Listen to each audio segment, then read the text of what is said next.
Eto nga pala mga kakulit ang ikaunang araw na nabuhusan na itong slab ng aming ipinapagawang dream house. At dahil nabuhusan na nga ito mga kakulit kahapon, kaya naman wala nga munang patrabaho ang inyong daddy kulit ngayong araw. Pumunta nga pala kami ngayon mga kakulit dito sa aming ipinapagawang dream house para diligan itong slab na kanilang binuhusan kahapon. Hindi pa man tapos itong aming ipinapagawang dream house, pero sa sobrang excited namin, parang gusto na nga agad namin itong Ganon talaga siguro mga kakulit kapag first time mo pa nga lamang na magkakaroon ng sariling bahay. Marami-rami pa nga rin mga kakulit ang gagawin dito sa aming ipinapagawang dream house. Pero kahit hindi pa nga ito tapos mga kakulit at nalagyan na ng bubong, lilipatan na nga rin agad para namin. Habang inuutay-utay nga itong gawain ng inyong daddy kulit, dito na nga kami nakatira. At dahil wala pa nga silang trabaho ngayon mga kakulit dito sa aming ipinapagawang dream house, kaya naman naisipan na nga mga kakulit ng inyong daddy kulit na putulin na nga itong malaking puno dito sa harapan ng aming ipinapagawang dream house. Dahil ito nga ang pinagkakatayuan ng malaking puno mga kakulit, magiging daan nga ito papunta sa magiging parkingan ng aming sasakyan. Kaya kailangan nga itong putulin mga kakulit. At kapag sumasama nga ang panahon mga kakulit, baka matumbahan nga itong aming ipinapagawang dream house. Inutay-utay nga lamang pala muna ni Kuya Jubel tanggalin yung mga sanga sa ibaba. Tapos saka pinutol sa bandang itaas. Mas magandang ang tingnan mga kakulit itong aming harapan kapag wala na nga yung malaking puno. Dahil mas malawak na nga at maliwalas na nga itong tingnan. At ang isa pa nga doon mga kakulit, makakadaan na nga yung aming sasakyan papunta doon sa aming magiging parkingan. Kaya naman ngayon, pinagtiyagaan na nga na putuli ng inyong daddy kulit ang malaking puno. Dahil sa mga susunod na araw mga kakulit,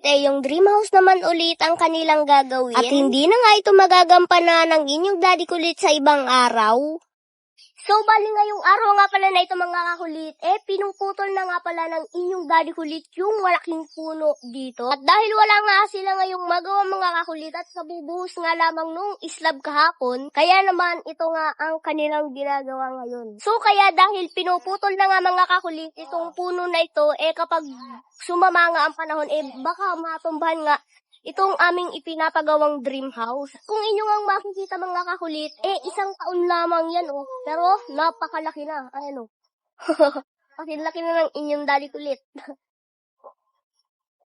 So ayan mga kakulit, at ipapakita ko naman sa inyo itong aming binuhusang slab kahapon. Ayan Oh, di ba? Ayan laki na. Ganda Tuyo na agad. Wow. Ayun mga kakulit, ang inyong daddy kulit.